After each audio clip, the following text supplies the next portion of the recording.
जगज्जननी श्री माता जी की, परम आराध्या श्री अमृता माता जी की, श्री कृष्ण कन्हैया लाल की, श्री रामचंद्र भगवान, उमापति महादेव।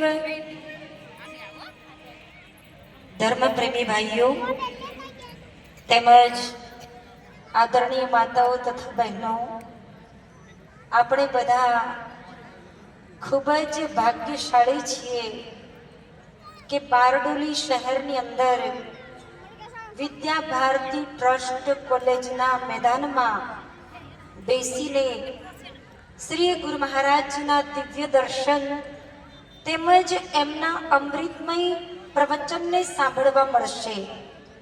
ખરેખર કેટલા આપણે બધા ભાગ્યશાળી છીએ કે આપણને શ્રી ગુરુ મહારાજજીના સાનિધ્ય આ કલિકાલની અંદર, આવા કે જે કપરા કાળની અંદર આપણને સમયના મહાપુરુષોનું સાનિધ્ય મળે છે।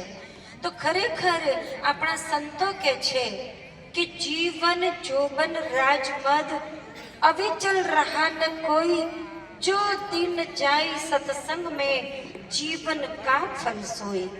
कीधु के जीवन है ना, यौवन जोबन अने के जे राजमद, गम्मे एटलू ऐश्वर्य होय, गम्मे एटली संपत्ति होय, पण आमाथी कई अविचल रहतुं नथी। ऐश्वर्य स्वप्न संकाशम, यौवनम कुसुमोपमम, क्षणिकम चंचलम आयुष्यम, तस्मात् जागृहि जागृहि। संतो કહે છે કે ઐશ્વર્ય સ્વપ્નની સમાન છે અને કીધું યૌવન કરમાતા વાર ન લાગે એવા ફૂલની જેવું છે। અને કીધું આપણા સંતોએ કે ભાઈ સંપત્તિ, એ સંપત્તિ પણ ક્યારે નાશ પામે એની કોઈ ખબર નથી। એટલે આપણા સંતો કહે છે ખબર નથી પલ કી મૂર્ખ નર વાત કરે કલ કી, હો રામ ખબર નથી પલ કી મૂર્ખ નર વાત કરે કલ કી। શું કીધું? એક પલની પણ આપણને ખબર નથી અને આપણે કાલની ચિંતા કરીએ છીએ કે કાલે શું કરીશું, પરમ દિવસે આપણે શું કરીશું। પણ આપણા સંતો કહે છે કે ભાઈ આપણે આપણી જે પૂંજી છે, કિંમતી પૂંજી છે, કિંમતી સંપત્તિ છે, એની ચિંતા ક્યારેય આપણે કરતા નથી। ભગવાને આપણને એટલી બધી કિંમતી સંપત્તિ આપી છે જે શરીરને ચલાવે છે। એક સંત કહે છે કે આ શરીરમાં એક શ્વાસ એટલો બધો અણમોલ છે, જે શ્વાસ એના બદલામાં કદાચ કોઈ ગમે એટલું આપણને આપી દે તો પણ એના બદલામાં શ્વાસ મળતા નથી। એટલે તો તમે જુઓ કે જે સમયે લુકમાન હકીમ એટલા મોટા કળા કારીગરી જાણતા હતા, એ જ લુકમાન હકીમ મનમાં એવો વિચાર કરે છે કે જ્યારે મારું મૃત્યુ થશે તો એ પહેલા હું મારો બધો જ બંદોબસ્ત કરી લઈશ, હું યમરાજાને છેતરી જઈશ।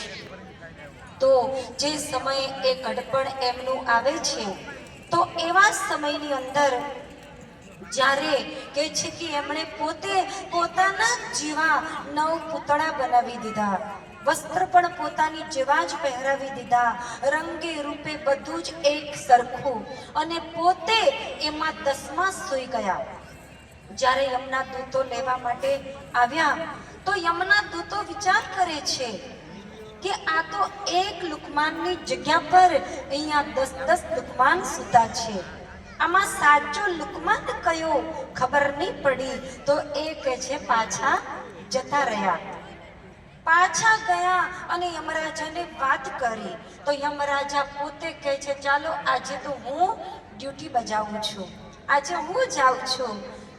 યમરાજા પોતે આવ્યા આવીને પછી તમને ખબર હશે, કોઈ આપણા વખાણ કરે તો આપણને કેટલું સારું લાગે, લાગે કે ન સારું લાગે?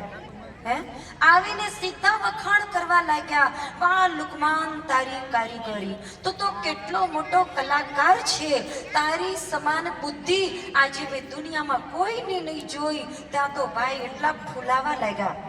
પછી તરત જ યમરાજા કહેવા લાગ્યા કે પણ એક ખામી રહી ગઈ છે. જ્યાં ખામી કાઢી એટલે ભાઈથી સહન થયું નહીં. તરત જ બોલી ઉઠ્યા કે મારી કઈ ખામી છે? તો તરત જ યમરાજાએ લુકમાનની આત્માને પકડી લીધી. કહેવા લાગ્યા કે લુકમાન, જેવી આત્મા આ તારા શરીરમાં છે એવી તું આ પૂતળામાં પૂરી શક્યો નથી. એ જ તારામાં બહુ મોટી ખામી છે. તો ખરેખર સજ્જનો, એટલા માટે જ તો આપણા સંતો કહે છે કે ભાઈ યમરાજાની પાસે કોઈનું ચાલતું